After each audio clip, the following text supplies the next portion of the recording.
Ayan, dito tayo ulit sa isi-surger mga idol, dun sa mga nagtatanong pa rin kasi marami pa rin nagkakamali dito.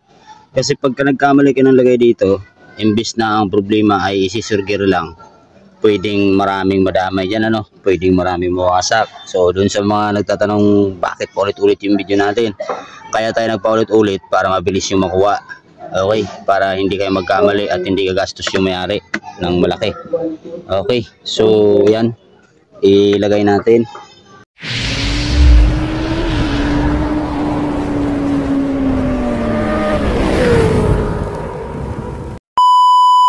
Ayan, para hindi ka magkamali, no?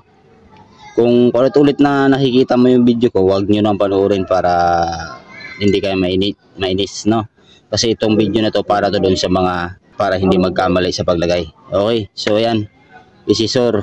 Ito yung DIY tools natin, yan. Sa paglagay, ikutin nyo siya ng pakaliwa, sagad. Okay, sagad, tapos balik mo na isang ngipin.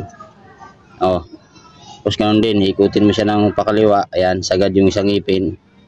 Balik, sagad, tapos balik mo siya isang ngipin. Tapos tulak mo yung tools.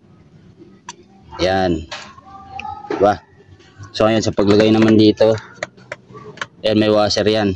Baka makalimutan nyo. Ayan, So sa paglagay dyan, mga idol, ayan, may timing mark yan. May timing mark din yan dito sa gilid. Baka makalimutan nyo naman. Mahirap, baka mamaya magkamali kayo, masisi nyo na naman ako ulit-ulit, no? Okay, so ayan, lagay natin. So kailangan naka TDC. Okay, tapos timing mark natin dito, timing mark din dito para hindi kayo magkamali. Ayan, okay, gamitan nyo ng lungnos, ikutin nyo lang.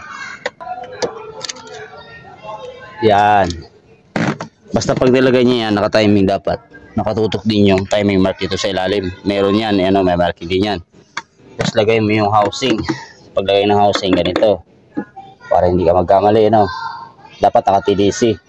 Tapos, galaw-galawin nyo lang yung galaw-galawin nyo lang yung clutch housing.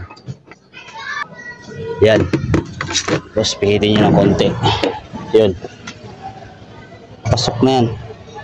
Nakatap din pa rin yan. Tapos bunutin nyo to.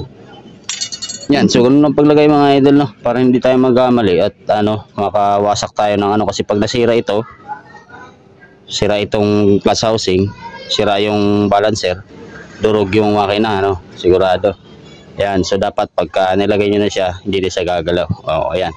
So yun lang, sana nakabigay tayo ng idea doon sa mga isisuro naman na sinasabing paulit-ulit kasi puro palpak yung mga ginagawa ninyo, Yan.